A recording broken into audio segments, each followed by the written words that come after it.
bird. For ages, that has been man's ambition. How often during the unrecorded centuries of the past he has tried and failed, we do not know. We do know that many courageous men have given their lives so that we might fly in safety and comfort. On December 17, 1903, two Americans, the Wright brothers, accomplished the first successful flights in a heavier-than-air, power-driven machine. Orville Wright became the father of aviation by making the first flight. Wilbur Wright repeated the feat a few minutes later. On the shores of the Atlantic that bleak December day, only a generation ago, 4 successful flights were made by these intrepid brothers in a machine similar to this early Wright plane. On the wind-swept sands of Kitty Hawk, North Carolina, was written the opening verse of a new chapter in the history of man. But they did not rest on their laurels. The Wright brothers continued to improve and demonstrate their airplane in the United States and abroad for another 5 years before the last doubting skeptic was convinced that man had conquered the air. These early flights attracted the interest of the Army, and as a result, the world's first military air service was born. The requirements laid down by the Army for its first flying machine are interesting. To be acceptable, it was required to develop a speed of at least 36 miles per hour, remain aloft for 1 hour, carry 2 persons, and sufficient fuel for a flight of 125 miles. To be so constructed as to be readily assembled or disassembled and transported in Army wagons, and to be capable of ascent and descent in any country encountered in field service. Many bids were received, ranging in price up to $10 million for a single machine. Only the Wright brothers were awarded a contract. The delivery of the first airplane was an important event in the nation's capital. President Taft went out to Fort Myer near Washington to watch the activities. Careful preparations were made for the acceptance test. The airplane exceeded the requirements in the trial, winning for its inventors a $5,000 bonus in addition to the $25,000 contract price. 2 sled-like runners or skids supported the airplane when landing. The machine was launched from a monorail.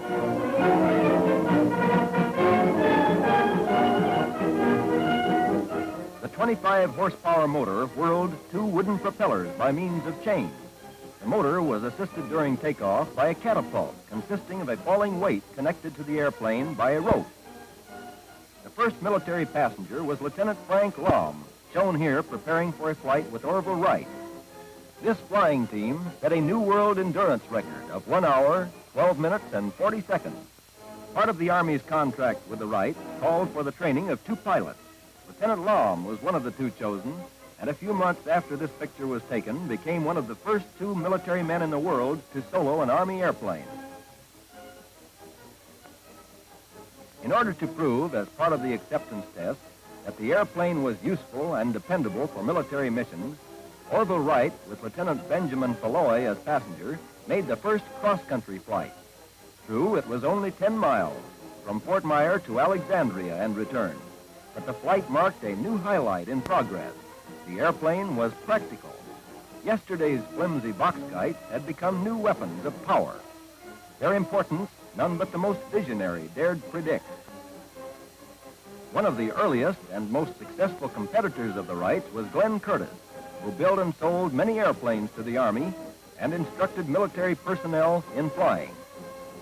Louis Blériot, a French aviator, contributed new ideas in airplane construction and demonstrated their success by making the first flight across the English Channel.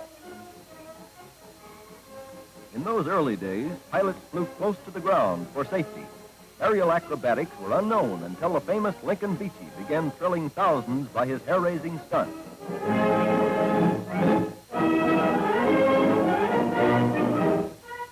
Steadily but slowly, the Army's wings became stronger. Fin feathers grew to sturdier support. Then suddenly, war. 3 years of conflict in Europe had stimulated foreign development to top pitch, while America had crept forward at a snail's pace.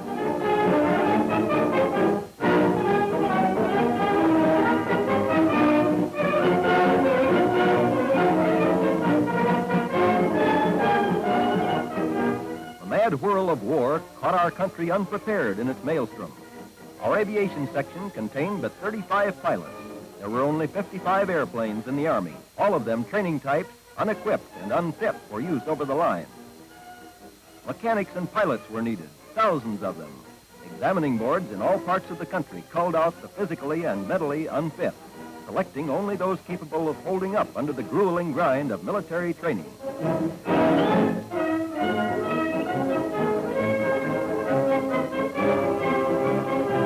College campuses became ground schools.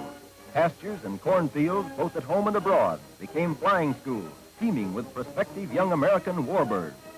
The Curtis Jenny was accepted for flying instruction, and many hundreds were produced. But fighting pilots must have combat airplanes. Engineers were sent to Europe to study the best machines and returned with drawings of an efficient light bomber, the British de Havilland, for mass manufacture. Shortage of equipment, handicapped training. Raw materials were immediately needed for the manufacture of airplanes. Spruce wood was early recognized as the very foundation of the airplane. The toughest of softwoods, it was light, strong, free from knots, and was not apt to splinter under machine gun fire. The quality and quantity needed grew only on the moisture-laden slopes of the Cascade Range in Oregon and Washington. Due to labor troubles and lack of facilities, the industry was unable to answer wartime needs. So the government took a drastic step. 30,000 soldiers were moved into the forest. The world's largest sawmill was established. The industry was organized, and this country produced quantities sufficient for not only its own needs, but the Allies as well. Much of the great task of carrying on a modern war is performed far from the sights and sounds of battle, unstimulated by the beat of struggle and without hope of glory. Almost overnight, factories turned to the production of airplanes, instruments, and accessories.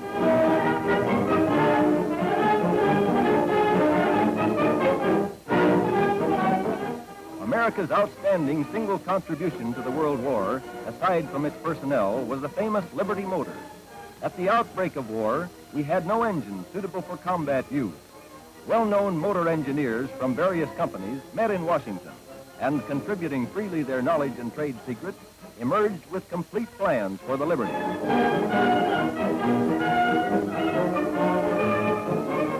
In a month, the first sample had been built. Huge contracts were awarded for mass production. The new motor fulfilled the highest hopes of its designers.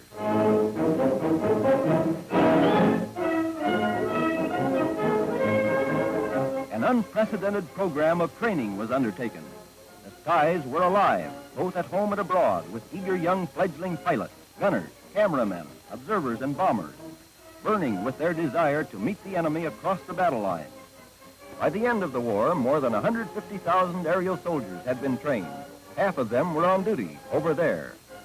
Due to our unpreparedness and the time necessary to design, produce, and ship airplanes in quantities, the war was nearly over before American-built machines appeared over the line. But by the time of the armistice, our production rate had reached a peak of nearly 20,000 airplanes per year. The necessity for an immediate creation of an air service, with almost nothing to start with, was bound to bring casualties, the cost of unpreparedness. Generals Patrick and Mitchell present medals to Air Service heroes. Whatever measure of success the American Air Service attained was, above all other things, due to the splendid qualities of our officer and soldier personnel. General Pershing wrote, "Our aviators have no equals in daring or fighting ability, and have left a record of courageous deeds that will ever remain a brilliant page in the annals of our Army."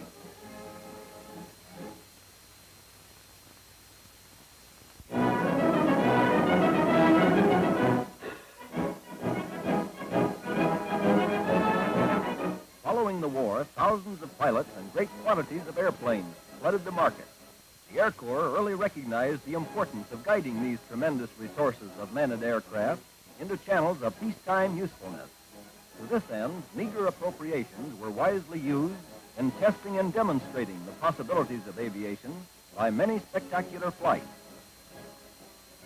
For example, the first regular airmail service in the United States was inaugurated by the Army in 1918. President and Mrs. Woodrow Wilson chatted with Major Fleet, the officer in charge of operations, before the first flight. The schedule provided daily trips between New York and Washington. With safety, efficiency, and economy as watchwords, the Air Corps flew the mail until the venture had been thoroughly established as a practical service. was then turned over to the Post Office Department for operation by civilian flyers.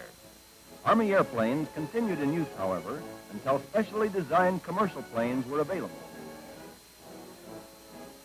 During 4 years of forest patrol in the far west, Army pilots reported 4,000 fires, saving millions in valuable timber. 1920. What are the possibilities of flying over the snow-covered reaches of Alaska? Leading a flight of 4 DHs, Captain St. Clair Street flew 9,000 hazardous miles, proving that sledge dogs were no longer the masters of Alaskan fate. 1923. To stimulate the development of long-range flying, both military and commercial, Lieutenants Kelly and McCready made the first non-stop flight across the United States. The heavily loaded Fokker had difficulty clearing the towering Rockies. But 26 hours and 50 minutes after leaving Long Island, the transport arrived at Rockwell Field, the coffee in their thermos jugs still hot. The following year, Lieutenant Maughan made his valuable contribution to speed and distance by making the first dawn-to-dusk flight from coast to coast. Breakfast in New York. Dinner in San Francisco. From the beginning of aviation history, the outstanding aim of aviators was to achieve the longest of all cross-country flights, circumnavigation of the Earth. In 1924, the Army reached that goal in one of the most carefully planned and executed exploits of modern times.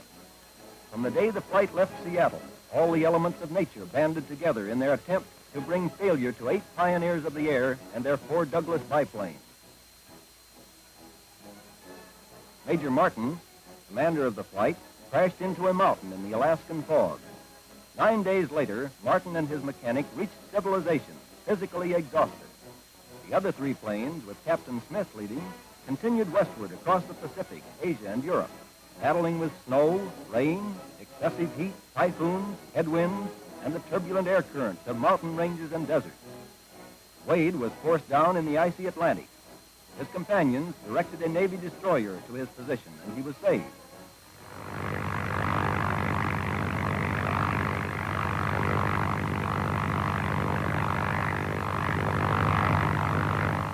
Smith and Nelson completed the world flight, arriving in Seattle 5 months and 24 days after their departure, 28,000 miles. Truly a shining landmark among brilliant achievements. At the end of the trail, Major Martin was on hand with hearty congratulations. Speed and more speed was demanded. Lieutenants Doolittle and Bettis added further laurels to their Air Corps by winning important contests in their powerful little racers. Our traditional desire to live at peace with the world was ably expressed in 1926 when 10 Air Corps officers visited the West Indies and every country of Central and South America, demonstrating the feasibility of linking the Americas by air. President Coolidge commended the trailblazers. 1927. General Patrick bid Godspeed to Lieutenants Hagenberger and Maitland before their takeoff from Oakland in a Fokker transport for Honolulu. The significance of this flight was not that they covered the greatest overseas distance ever flown, but that the instruments developed through years of research for precise navigation by stars, radio, and dead reckoning were practicable. Buffeted by shifting winds, blinded by storms, they were faced by sure death if they were 4 degrees off in their navigation. But their confidence in the equipment and skill in its use won them hard-earned success. The flying range of an airplane depends primarily on fuel capacity. And why not refuel during flight?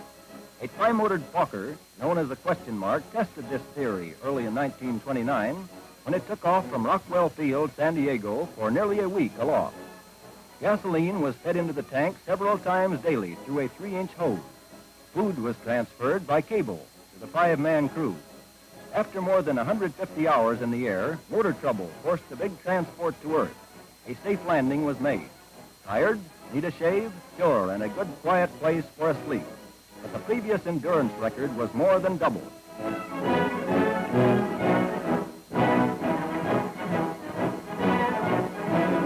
A glorious peacetime use for a wartime weapon. These Curtiss Condors are being loaded with 100-pound bags of food, for distribution to the Navajo Indians, snowbound for many weeks in the isolated country of Arizona. Indian guides show the pilots where the snow-blanketed hogans of their starving brothers are hidden. Here, an ailing motor would spell sure death. But the war against starvation of 20,000 American brothers must be won. A feast from the clouds, flour, beans, salt meat, coffee, dried fruit, sugar, 15 tons of it. The bread of life to these red men and their starving families. A tornado strikes Texas, leaving its toll of death, destruction, and injury. The Army receives a hurried call for aid. At Kelly Field, the flying ambulance is dispatched to the stricken area. Trained men gently load the seriously injured into the Mercy ship. Off she goes from the rough, muddy pastures, feeding her cargo of unfortunates to distant havens of medical aid. Another frantic appeal for peacetime use of the Army. Floods pour over vast stretches of farmland. Livestock representing the life savings of hundreds of farmers huddle together on small hilltops awaiting their doom, while their stranded owners face possible starvation or disease. Food is needed, drinking water, serum, medical supplies, blankets, to stave off the grim reaper. Army bombers drop supplies and report to rescue parties by radio the positions of those in imminent danger. More lives saved. But just another day's work for these peace-loving combat crews as they turn homeward. 1934, 10 Martin bombers, led by Lieutenant Colonel H.H. Arnold, leave Washington, D.C. for a round-trip survey flight to Alaska. The purpose is to test the feasibility of rapidly moving a mass flight of planes to our most northern territory, accomplishing a mission, and returning home. Upon arrival in Alaska, 21,000 square miles are mapped with aerial cameras in 3 days, a record accomplished despite sub-zero weather. Arriving at the nation's capital, the airmen received from Secretary of War Dern the McKay Trophy for their brilliant work. November 10th, 1935, the gondola is made ready. Nightfall finds 250,000 cubic feet of helium pouring into the largest balloon ever built. A score of specially built instruments will collect scientific data on cosmic rays, the spectrum of the sun, and other mysteries of the stratosphere. As the sun rises over the Black Hills of South Dakota, the order is given, cast off. And Explorer 2nd is headed for the unbelievable altitude of nearly 14 miles, where the temperature is 78 degrees below zero. 15,000 photographs taken by automatic cameras leave a permanent scientific record of conditions found aloft. Captain Anderson, left, pilot, and Captain Stevens, commander and scientific observer, right, dismantle the delicate instrument, delighted with a job well done. 1938, 6 huge flying fortresses arrive at Buenos Aires from Washington. They have come to deliver a message of friendship from the President of the United States to President-elect Roberto Ortiz. The Americans are greeted by enthusiastic Argentines. The atmosphere is charged with goodwill carried 6,000 miles from their northern neighbors in less than a day and a half. During the impressive parade, the Army planes maneuver overhead in a graceful salute. Boeing bombers designed for war, using their mighty influence for peace.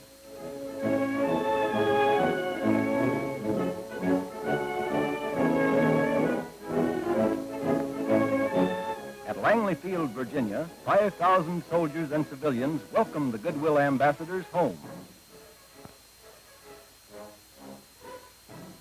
January 24th, 1939, an earthquake rocks Chile.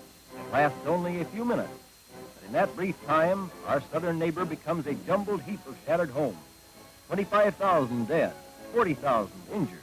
The Red Cross has used all available medical supplies, even those rushed by Army planes from Panama. But it's still not enough. Major Caleb B. Haynes, acting on rush orders from the President of the United States, supervises the loading of 1.5 tons of additional medical supplies into the world's largest land plane for the 5,000-mile dash to Santiago. The flight is made in 30 hours flying time. They arrive not a minute too soon for the relief of the unfortunate victims. Then back they fly, having completed their mission of mercy.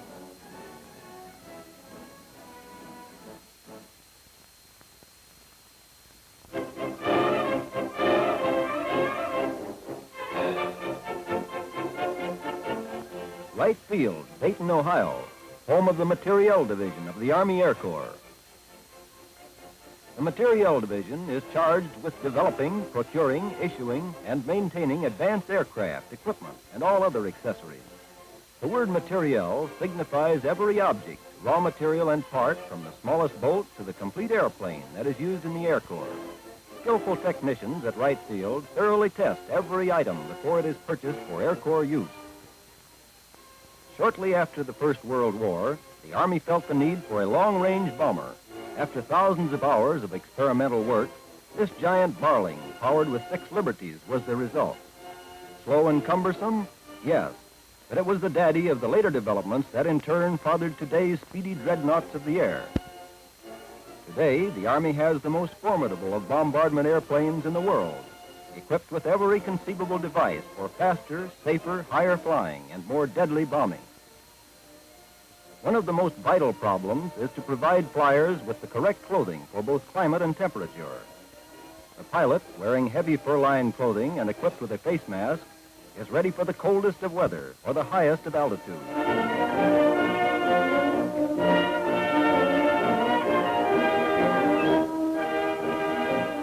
Giant gasoline trucks capable of transporting thousands of gallons of high-grade aviation gasoline must be able to speed to outlying aerodromes and quickly service these thirsty monsters. While flying over water, the aviator must have life rafts that can be quickly and automatically inflated, just in case his airplane changes its course toward Davy Jones' locker. Transports going from station to station with tons of cargo are met by specially designed carriers to unload the freight of these aerial trains. Another necessary gadget, the iron mule, tows the helpless aerial fortress to the flying line. In the development of aerial photography, the Materiel Division has outstanding achievements to its credit. Night photographic and spotting cameras, the production of accurate maps from aerial photographs. Air Corps photographers, using equipment developed by the Army Air Corps, have shattered world records by taking pictures from 13 miles above the Earth and recording scenes more than 300 miles from the camera's eye. Thanks to the ingenuity of engineers at Wright Field, the old and dangerous method of starting an airplane engine by pulling through the propeller has become obsolete. Here's the modern method. Just place a shotgun shell in the breech of the starter and press the button. Wham! She's off. Day after day, month after month, propellers of all types roar through their ground testing paces. Here at Wright Field, the largest propeller testing stands in the world are located. They are capable of testing the tiny little two-bladed variety or giant multi-bladed props 45 feet in diameter and at speeds in excess of 4,000 revolutions per minute. Under wartime conditions, propellers would have to be changed in the field. So the Materiel Division developed this simple derrick for removing the propeller and the carrier for returning the damaged prop to the depot for repair.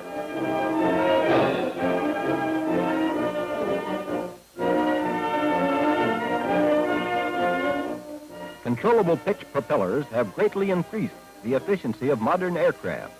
A valuable outgrowth of this development is the full feathering propeller, which can be stopped during flight.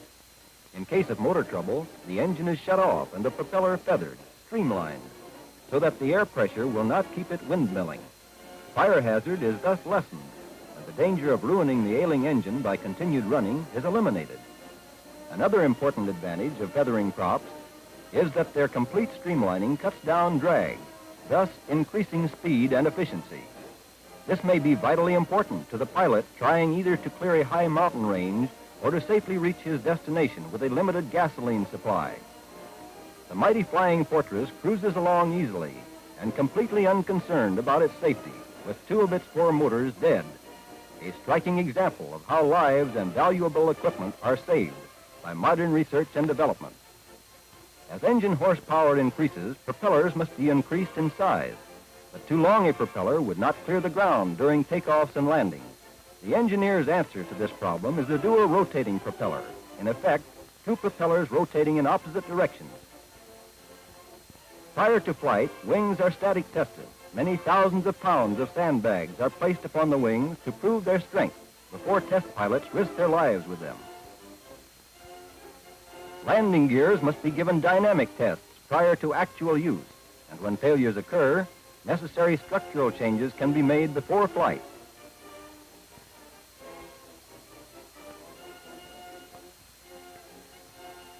A crash, but only the airplane was consumed. No pilot was at the controls. These crash tests were made to study the cause and origin of aircraft fires. Using obsolete and condemned aircraft and taking slow-motion pictures of the test, it was learned that the fire originated at the point where the exhaust manifold was broken. Much valuable information was gained by the research department of the Materiel Division from these laboratory crashes.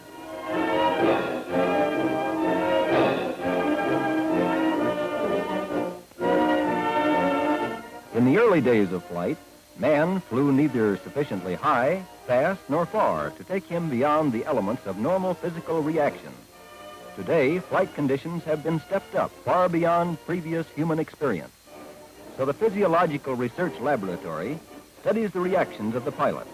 In this chamber, without leaving the ground, he can be taken 80,000 feet above sea level, theoretically, with temperatures down to 65 degrees below zero, while doctors study his reactions.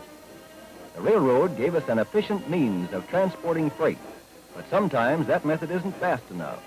Aerial transports stand ready day and night at supply depots, ready to take off at a moment's notice to rush anything from an engine to a bottle of serum to any point it may be needed quickly. One of the most remarkable developments since long-range flying became commonplace is the automatic pilot, which holds a true and set course with deadly accuracy, without a human hand on the controls. This relieves the pilots of undue fatigue and allows them to concentrate on other problems of flight. Aviation during the past few years has developed to the extent that taking off and flying blind has become a routine event. But we were still confronted with landing an airplane when the visibility is zero until the Materiel Division developed the radio-controlled airplane. Automatic flight was achieved for the first time in history on August 23, 1937 at Wright Field. Although a safety pilot sat in the cockpit, he never once touched the controls as the airplane took off, circled, and landed safely. A long step forward in the art of safe flying. Following closely on the heels of the automatic landing, the Materiel Division developed a radio-controlled target glider. Released for flight, this small airplane is amazingly controlled by a small gadget held in the hand of the operator on the ground. When the release button is pushed, or when a bullet puts the target out of commission, the parachute opens and the little plane gently floats to Earth, ready to be groomed for another flight. The first parachute pull-off ever recorded was made at the Materiel Division. Man was believed to become unconscious if he fell over 500 feet. This first delayed drop of over 1,000 feet proved the fallacy of man's opinion. The aerial life preserver has saved over 1,200 lives during these past 18 years. Bouncing out like peas from a pod, a massed aerial jump is performed. The Air Corps proved that a number of men could quickly and safely bail out if and when necessary. For many years, man has been attempting to accomplish vertical flight. This strange, weird object, the first helicopter, did successfully leave the ground, but under greatest of difficulties. The pilot and his assistants always gave a sigh of relief when the flight was completed.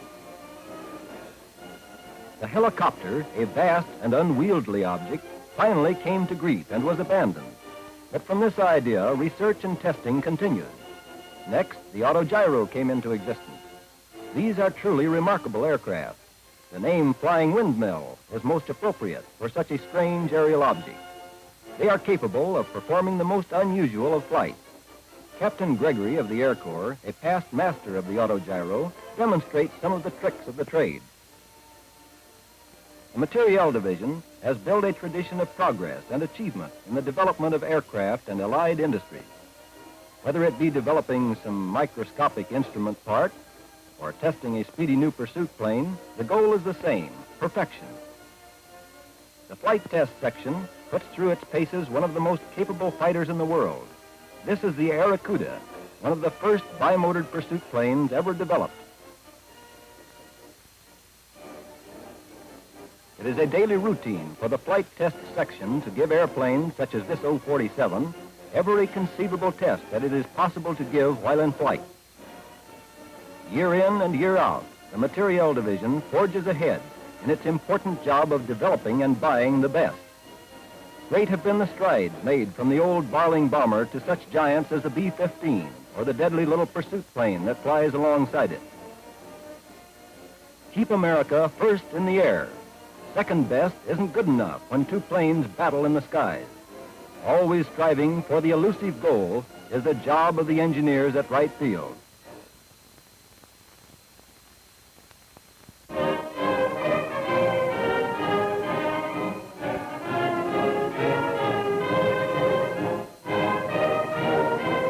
Military aviation is increasing today at an unprecedented rate. The Air Corps strives to keep pace with the rest of the world. Major General Henry H. Arnold, Chief of the Air Corps, speaks. I advise our nation to arm for air defense immediately. I urge them that all remember this. A strong Air Force may go a long way toward keeping America out of war. Also, a strong Air Force is absolutely essential to keep war out of America. Realizing the necessity for full support, Congress appropriated money for Air Corps expansion. President Roosevelt, accompanied by General Arnold, inspects the latest equipment in order to gain a better insight to the Army's first line of defense. It's a huge task, training the necessary personnel to meet the expansion program. Young America responds with enthusiasm. Normal young Americans, these. They have had 2 or more years of college work and can successfully pass the physical requirements of the Air Corps. Specially trained flight surgeons, working at top speed to examine the thousands of applicants, give the password. You are physically qualified to start your flying training. The GHQ Air Force, combat branch of the Air Corps, adds many new squadrons to meet the new needs. Pilots are needed, and needed quickly. The Air Corps Training Center, charged with the training of embryonic pilots, is called upon to train several hundred additional officers. The challenge is met with gratifying results. Changes are to be made. The training course shortened, but the rigid training requirements must not be lowered. There will be no compromise with safety is the watchword as the expanded pilot program gets underway. The course of 9 months is divided into 3 parts. 3 months at one of the several primary schools located at various points in the United States. Then 3 months of basic training at Randolph Field, the west point of the air, followed by 3 months of advanced training at Kelly Field, which is steeped in the traditions of the Air Corps. But with air training must go ground training, ground discipline. That's the basis for the air discipline so necessary for precision flying by the modern combat pilot. These smartly turned out flying cadets can drill as well as fly. Subjected to rigid and intensive schooling from the first ride through the memorable day of soloing until the last flight on graduation day, these cadets have been given the best flying training in the world. Closely supervised by their officer instructors, they are taught with infinite care and pains the art of flying in all its phases.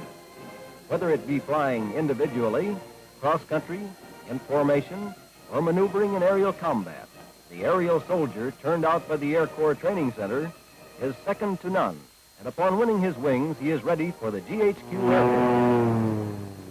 Keeping a fleet of complicated modern military airplanes in readiness for operation requires skilled maintenance crews. Enlisted men are especially trained at the Air Corps Technical School. Here again, we see the Air Corps meeting the demand for trained personnel. These technical schools teach not only the maintenance of the motor and the airplane itself, but all crafts allied to the combat unit, armament, radio, photography, welding, and a multitude of other crafts. So with the newly trained pilot and mechanics, we join the GHQ Air Force. Pursuit aviation, fighters, Aerocudas, interceptor fighters, Aerocobras, sky fighters all. Tiny aircraft powered with giant motors, moving with the precision of a well-trained ballet.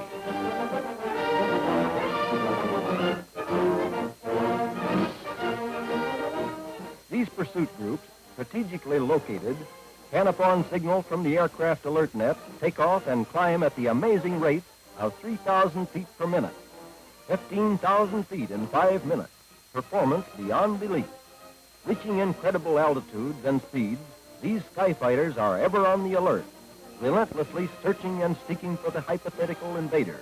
It's all part of the peacetime training, ready to spit venom more deadly than the cobra from machine gun or cannon.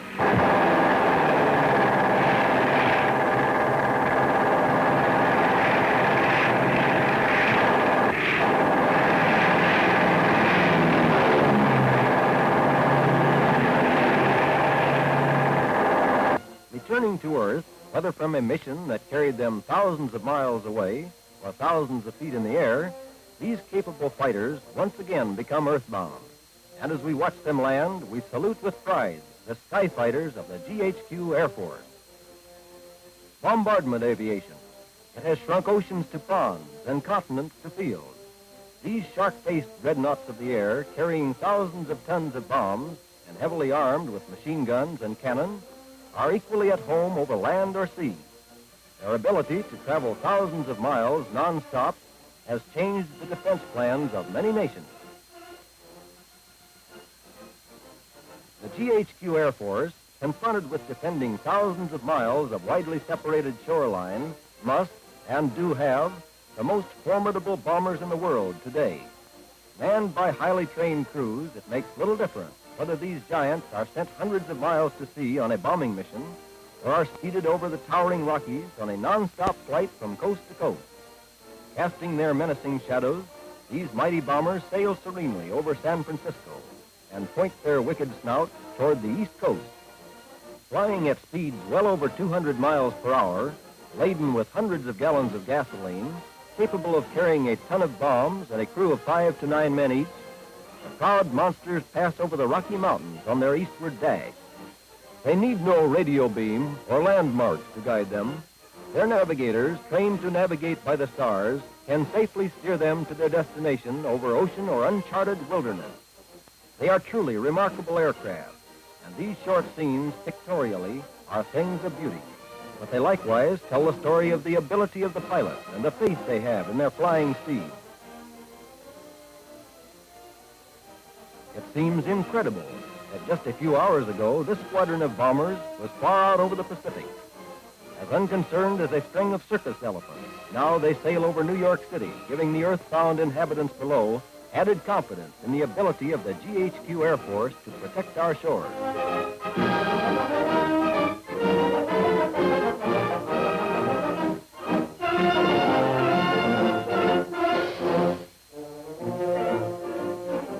The mission of these giants is to find and destroy the enemy, whether on land or sea.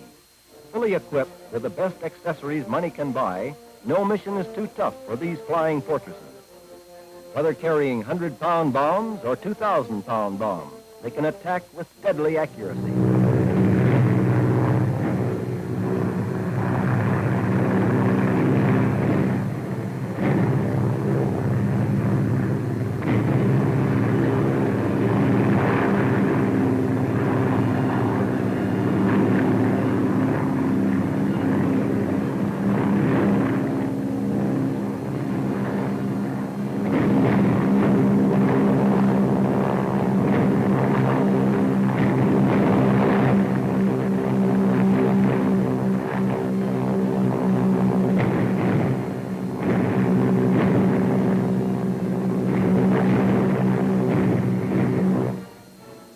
Light bombardment is charged with direct support of ground troops.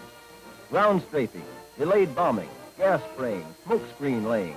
These functions have given light bombardment a unique place in warfare, functions violently feared by all ground troops. Light bombardment, formerly called attack aviation, was developed as the result of our experience in the First World War. These little two-seaters bristle with machine guns.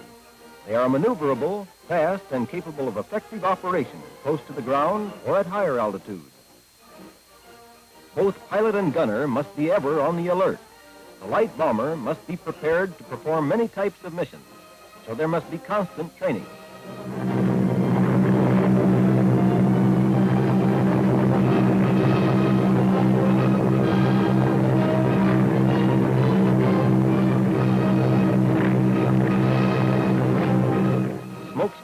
are beautiful sights in peacetime that may spell doom to enemy ground troops in time of war.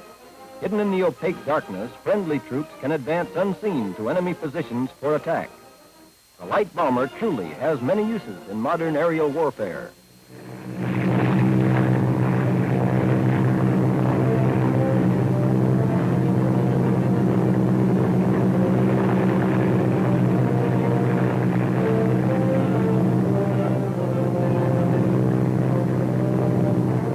So we close the story of the Air Corps with its virile, mobile, fighting squadron. A fighting force that is ever watchful and ready to strike with all of its combined strength. It is an Air Corps that we can point to with pride and confidence, knowing that it can accomplish its difficult tasks effectively. We close with these symbolic scenes, unique and fantastic. Shadows, dancing shadows, gay dancing dolphins of the air that merrily skirt the sand dunes and play follow the leader, or skip from sand dune to sand dune with utter abandon. Scenes that leave an indelible impression, an impression that is reassuring during these troubled times, because we know that wings of the Army will always cast their protecting shadows over the people of these United States of America.